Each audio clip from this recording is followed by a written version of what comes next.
पहला है आगमनात्मक विधि या आगमन विधि, इंडक्टिव मेथड। इसके प्रतिपादक थे अरस्तु। इसमें उदाहरण से नियम की ओर जाते हैं, अर्थात पहले उदाहरण देना फिर समझाना।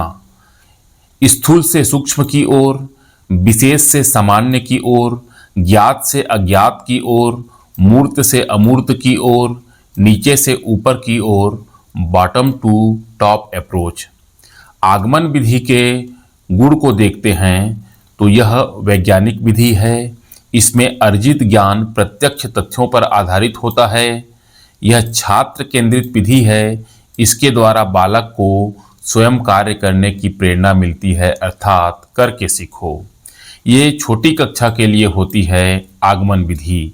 आगमन विधि के दोष को देखते हैं तो समय ज़्यादा लगता है, पाठ्यक्रम पूरा नहीं होता है, ज्ञान धीमी गति से होता है। दूसरा है निगमनात्मक विधि, निगमन विधि, डिडक्टिव मेथड। इसके प्रतिपादक थे अरस्तु। इसमें नियम से उदाहरण की ओर जाते हैं, जैसे वर्तमान में स्कूलों में प्रयोग होता है, जैसे परिभाषा लिखवा कर फिर उदाहरण से समझाते हैं।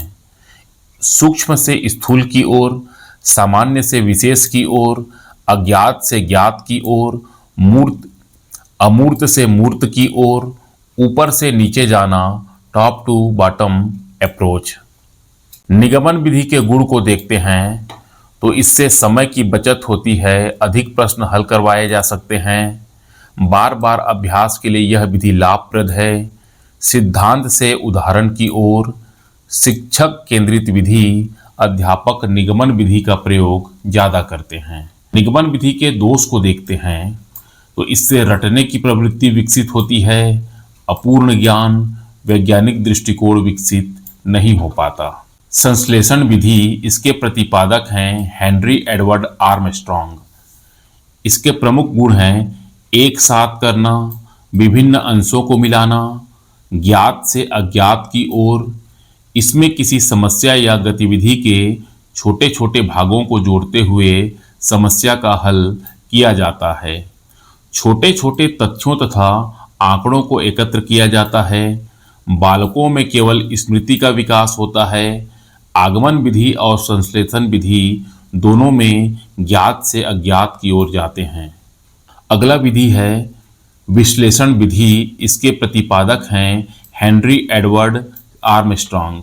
इसके प्रमुख गुण है, यानी कि विश्लेषण विधि के प्रमुख गुण है अलग अलग करना, तर्क प्रधान विधि, अज्ञात से ज्ञात की ओर जाते हैं, प्रमाण से प्रत्यक्ष की ओर जाते हैं, निष्कर्ष से तथ्यों की ओर, अनुमान की ओर जाते हैं। किसी समस्या की तह तक पहुंचना, इसमें अज्ञात रहस्य खोजते खोजते ज्ञात की तह तक पहुंच जाना। इसमें समस्या को छोटे छोटे भागों में बांटकर उनका अध्ययन व समीक्षा करते हुए हल किया जाता है। निगमन विधि और विश्लेषण विधि दोनों में अज्ञात से ज्ञात की ओर जाते हैं। निगमन विधि से बालकों में तर्क, स्मरण, चिंतन आदि का विकास होता है। निगमन विधि का प्रयोग कहाँ पर करते हैं? निगमन विधि का प्रयोग गणित में रेखा गणित, बीज गणित, अंक गणित की समस्या विश्लेषण विधि से हल करते हैं। विश्लेषण विधि के पद हैं समस्या की प्रस्तुति, समस्या की अनुभूति, समस्या का विश्लेषण। अगला है अनुकरण विधि। अनुकरण अर्थात नकल करना। बालक शिक्षक की नकल या अनुकरण करके लिखना पढ़ना सीख जाता है। अगली विधि है अन्वेषण विधि, अर्थात मैं स्वयं खोज या अन्वेषण करता हूँ। प्रयोगशाला विधि, इसमें स्थूल से सूक्ष्म की ओर जाते हैं। करो और सीखो विधि कहलाती है। प्रोजेक्ट विधि, इसके प्रतिपादक हैं किलपैट्रिक। यह विधि अनुभव केंद्रित होती है। यह विधि बालकों के समाजीकरण पर बल देती है। इस विधि में विद्यार्थी स्वतंत्र रूप से कार्य करते हैं एवं अपनी समस्याओं का हल स्वयं के विचारों के आधार पर करते हैं। यह बाल केंद्रित शिक्षा है। प्रत्यक्ष विधि या डायरेक्ट मेथड, इस विधि में बालक को बिना व्याकरण के नियमों का ज्ञान कराए भाषा सिखाया जाता है। इस विधि में वार्तालाप के माध्यम से अधिक सीखने पर बल दिया जाता है।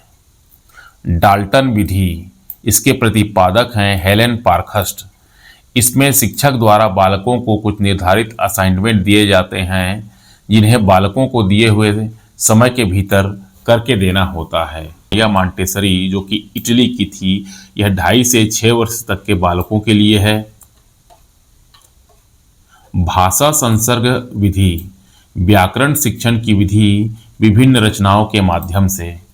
विशिष्टीकरण, सिद्ध या असिद्ध करना, जहाँ पर सिद्ध या असिद्ध करने की बात आएगी वहाँ पे विशिष्टीकरण विधि आएगा।